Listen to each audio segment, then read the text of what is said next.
Hi VenomfangX, this is a response to your video, Evidence for the Existence of God. You say that there's evidence for the existence of God. One of the examples you give is the Bible. And yes, indeed, the Bible is evidence for the existence of God. Just as the piece of paper saying Batman was here, you mentioned is evidence for Batman.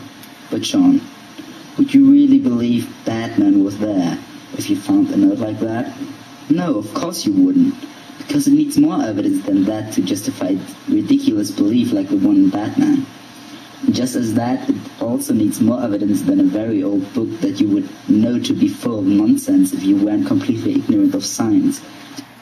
Well, first of all, your statement about the Bible, you as being a non-believer and an atheist, of course you're not going to accept the Bible as being proof for the existence of God, because you don't have the Ruach HaKodesh, the Spirit of the living God living inside of you. You haven't been born again, and so when you look at the Scripture, it's riddled with, like you said, nonsense. To you, it's riddled with nonsense, contradictions, confusing. God looks unjust and wicked and evil to you. Of course, it's not going to make any sense to a non-believer. To somebody who's a believer, though, I mean, that book has had so much influence in our world today for good. It's also, it also can be used for evil too. It's just like if I can give my son a brand new axe to go out and chop wood, and he can go get the neighbor's cat and chop its tail off or something. It's something that was meant for good can also be meant for evil if it's in the wrong hands, and people can use the Bible to justify all types of bad behavior to other people. And so, you as being a non-believer and an atheist, you can look at this contradiction and then examine things in the Scripture and say, no, this isn't proof for God. And if there is a God, he's a wicked tyrant, because that's what you would see as not being a person that was filled with his life inside of you.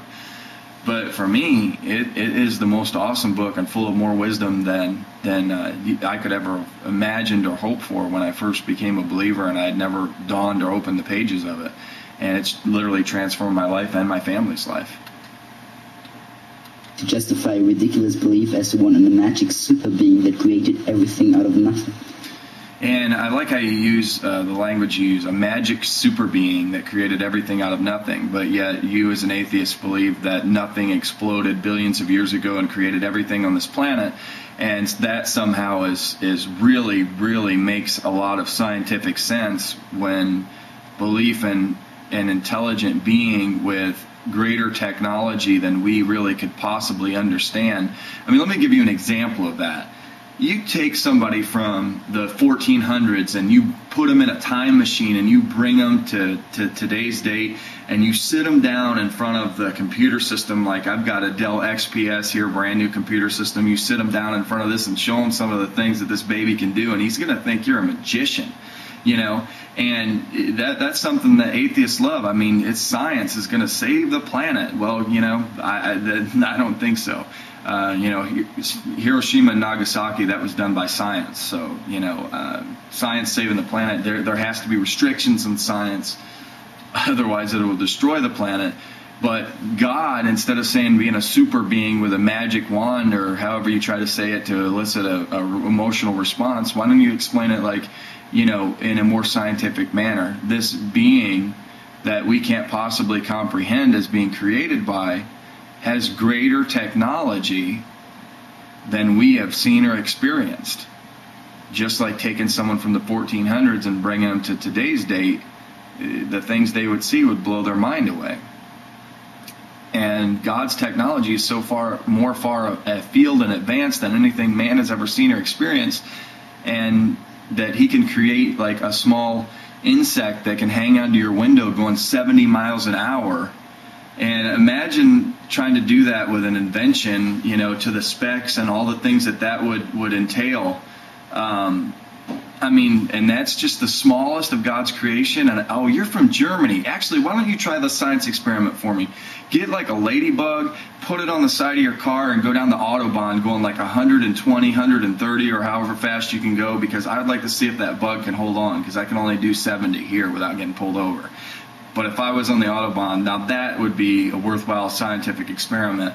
And then if it can do it, ask yourself, how did this bug just evolve with this ability to do these things? And with the example of blood and fingerprints, you shot yourself in the foot again. Yes, in the past people didn't know blood and fingerprints can be used as evidence. Today we know this because of science. Yeah, good point. Science discovered the ability to use blood and fingerprints in forensic evidence, but I don't think science created fingerprints. And me, being a person that believes in the Bible, I find a God in there that is extremely interested in justice. And from the very beginning of the scriptures all the way through, he is a God that is, very, very interested in justice. And it just, to me, makes so much more sense in my worldview, being that we're created by a God who loves justice, that he would instill this little design feature in his creation, that there's 6 billion plus people on this planet and everyone's got a different fingerprint. Science didn't create fingerprints. The Creator did.